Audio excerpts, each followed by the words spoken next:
What's up, everyone, and welcome back to Bobby's Big Board. Today we're diving into a position that doesn't always get the spotlight, but it should: the tight ends. In this year's rookie class, it may not be the deepest, but the top end talent is the real deal.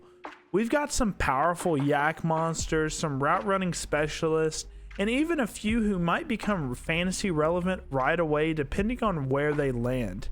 In this video, I'll be breaking down my top 5 rookie tight ends in the 2025 NFL Draft based on film, production, versatility, and NFL potential. If you're into dynasty fantasy football, scouting, or just love finding the next tight end breakout star, this is the list for you.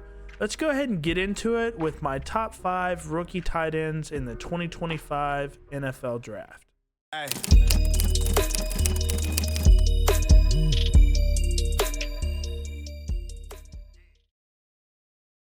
At number 5 on my rookie tight end rankings, we have Brandt Keithy out of Utah. At 6'2", 236 pounds, Keithy is definitely undersized for the position by NFL standards, but that doesn't stop him from being a willing blocker, and to his credit, he's not bad at it either. Blocking is often about effort and technique, and Keithy brings both to the table. Where he really shines, though, is in the receiving game. He's arguably the best route runner in this tight end class, and might also be the fastest. His speed is deceptive, and he can run complex route combos, consistently creating separation. Once the ball is in his hands, he also has surprisingly effective yak ability, able to fight through contact or make defenders miss in space. Utah used him all over the formation, out slot, out wide, and even in the Wildcat game on the goal line. That kind of versatility gives offensive coordinators a creative piece to move around the chessboard. Now, he comes with some concerns. Keithy played 7 years in college and dealt with multiple injuries that limited his availability and production. That long injury history is likely why he's currently projected to go undrafted, but I don't think that should scare some teams off. My pro comp for Keithy is Taysom Hill, not because he's going to play quarterback, but because of how he can be utilized creatively and contribute in multiple phases of the offense. If he gets into the right system, maybe a team like the Saints, Colts, or even 49ers, I think he has a real chance to carve out a meaningful role as a gadget tight end or a hybrid weapon at the next level.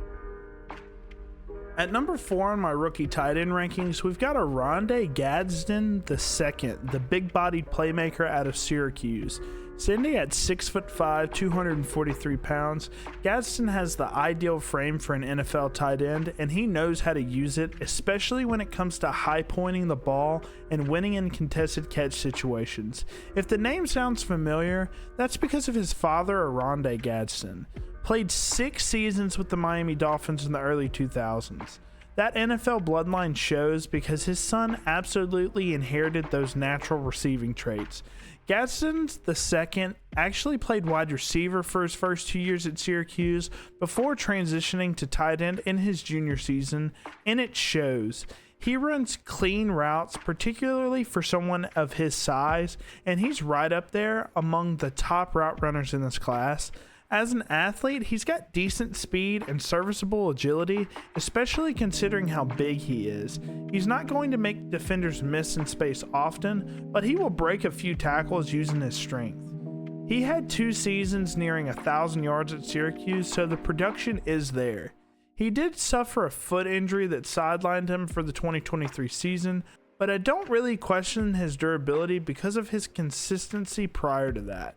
Now, in terms of limitation, his blocking needs some work. It's functional right now, but not a strength, and he'll have to improve in that area to be a full-time tight end at the next level. His yak ability is also limited, like I said. He's not super elusive in the open field, but he can do it.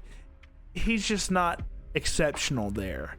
My pro comp for Gadsden is Mike Gesicki, a former wideout turned tight end who wins with size, red zone production, and route running, but isn't known for being an inline blocker.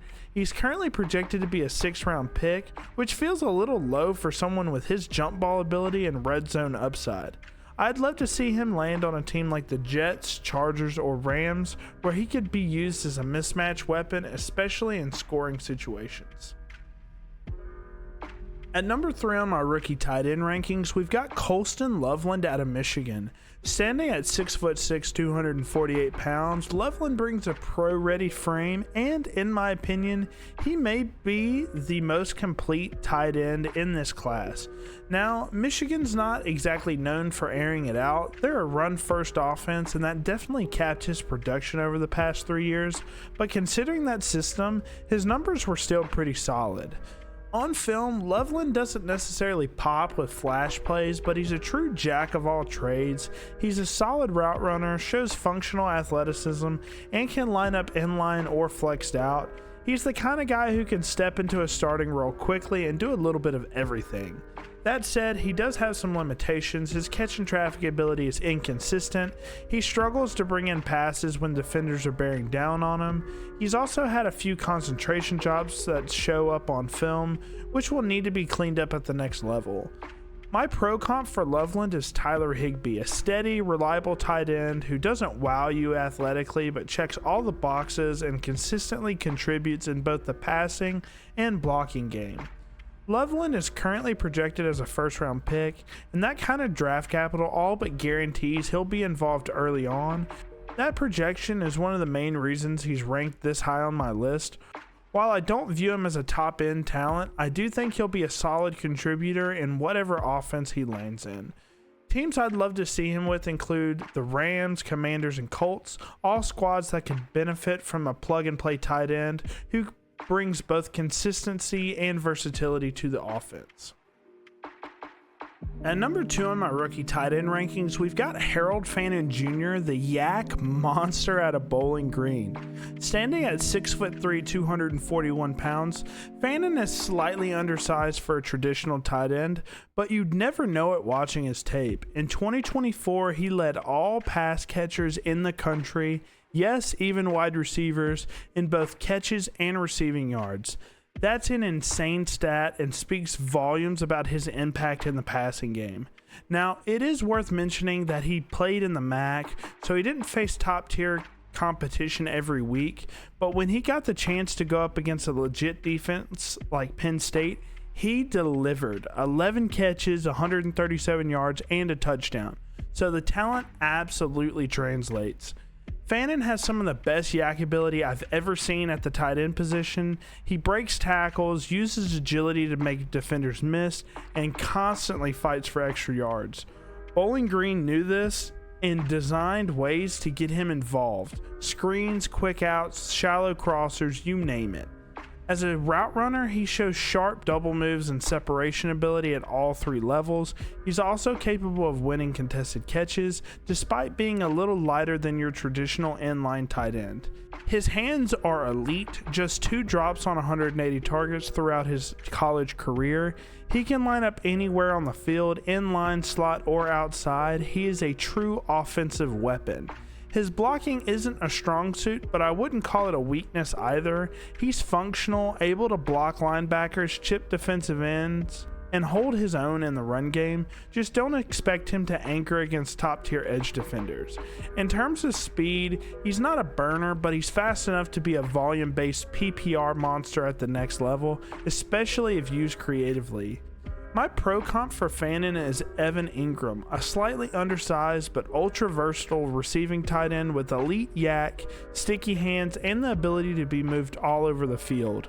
Like Ingram, he may never be a dominant blocker, but he's a true mismatch for modern NFL offenses. He's currently projected as a second-round pick, and if he lands on a team like the Chargers, Colts, or Seahawks, I think he could become one of the most productive and fantasy-relevant tight ends in this entire class.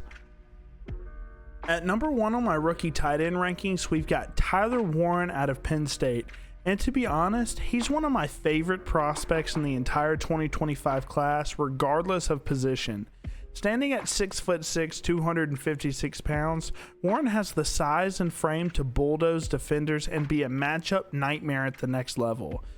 In 2024, he finally got the spotlight and exploded, putting up over 1,200 receiving yards, 8 receiving touchdowns, 200 plus rushing yards, 4 rushing touchdowns, and even threw a touchdown. That's one of the most versatile production profiles in this class. Penn State used him all over the formation, in line, in the slot, out wide, at H-back, and even as a Wildcat quarterback. He's got a QB background from high school, and that opens the door for creative packages and trick plays at the next level. When it comes to Yak, Warren is right up there with Fannon Jr., but where Fannon wins with agility, Warren wins with brute force. He's a wrecking ball after the catch, constantly trucking defenders and fighting for every extra yard. His route running is also near the top of this class. He creates separation with physicality, and when he doesn't, it's still a mismatch because he has the best jump ball ability of any tight end in this class. He simply goes up and gets it. On film, I also saw some of the most impressive catches from any tight end. Highlight reel stuff. His hands are elite, and he has very quick acceleration for a player of his size, even if his long speed is average. In terms of limitations, there really aren't many. His blocking is serviceable, but I'd love to see him bring that same power and intensity to the blocking game that he shows as a runner and receiver. Also, while his career production was limited early, that was due to sitting behind NFL level tight ends like Brenton Strange and Theo Johnson, and Penn State is also a run first team, which limited his target volume. My pro comp for Warren is a blend between Jeremy Shockey and Rob Gronkowski. The Shockey comparison fits in terms of playstyle and tenacity, but if he hits his ceiling and stays healthy, his production could absolutely resemble Gronk's. He's currently projected to be a first-round pick, and I'd love to see him land with a team that could fully unlock his upside, like the Rams, Seahawks, or Jets. If he gets that opportunity, Warren has a real chance to become the next great tight end in the NFL. And that wraps up my top 5 rookie tight ends for the 2025 NFL Draft.